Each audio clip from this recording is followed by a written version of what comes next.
So some of my favorite artists have this thing where they just redesign characters, like their own version of that character, and usually they'd add in an origin to that design. So I decided I would start redesigning some characters too, and I think I'd mainly start doing Spider-Man villains as for now. And so I decided to do Kurt Connor's The Lizard.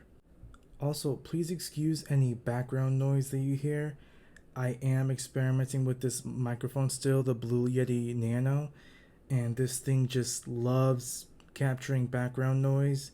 And where I'm at right now, there's not many things that can filter it out, like this loud ass AC that hasn't stopped for so long for some reason.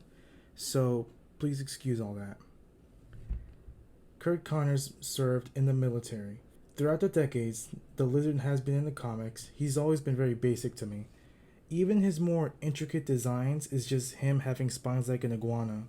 Now, yeah, I do understand the design. He's one of those characters whose design is supposed to match their lore, but still. Kurt Connors served in the military and suffered an injury to his right arm, causing him to lose it. He basically became obsessed with trying to regenerate his arm, and he noticed how several species of lizard are able to grow back their tail. After finally being able to create some sort of serum, it ended up backfiring. See, Kurt wanted to replicate a lizard's natural ability to heal its tail and focus it on his right arm. Thing is, though, he was too ignorant with it, in my opinion at least. Instead of simply studying how a lizard is able to regrow its own tail, how it can resist the effect of apoptosis and keep their cells from dying while also not growing cancerous, which is what he should have done, he instead simply used a lizard's DNA and just hoped for the best, and of course it backfired. At first he was successful in regrowing his arm, but then the rest of the lizard DNA overtook him. He then transformed from a regular man to a bipedal reptilian, and that's how the lizard was born. Like I said, I understand why the lizard has this design. We don't exactly know which species of lizard he used, only a couple incarnations seem to have used an iguana, but he did choose a lizard that has the ability of regeneration to some degree. In my redesign it's different. This is mainly just for fun, but if I were to give him a backstory to match the design, it would be something like explaining why there are several different types of reptiles in the serum.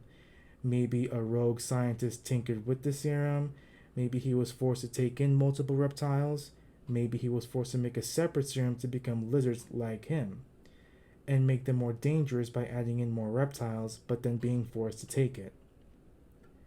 In this redesign, you can clearly see which reptiles I've used. Judging from the pointed eyebrows and nose, along with the fangs and forked tongue, those are from a snake, more specifically a viper. The shell on his back is clearly from a turtle, though I wanted to make it articulated. I haven't seen that design on anything else really. I thought he should have extra protection while also being able to move easily. I have the scutes from an alligator, who naturally have very tough hides, and the tail from an iguana. Multiple reasons I use this. 1. Iguanas are invasive to Florida currently, and the character Kurt Connors is from Florida. 2.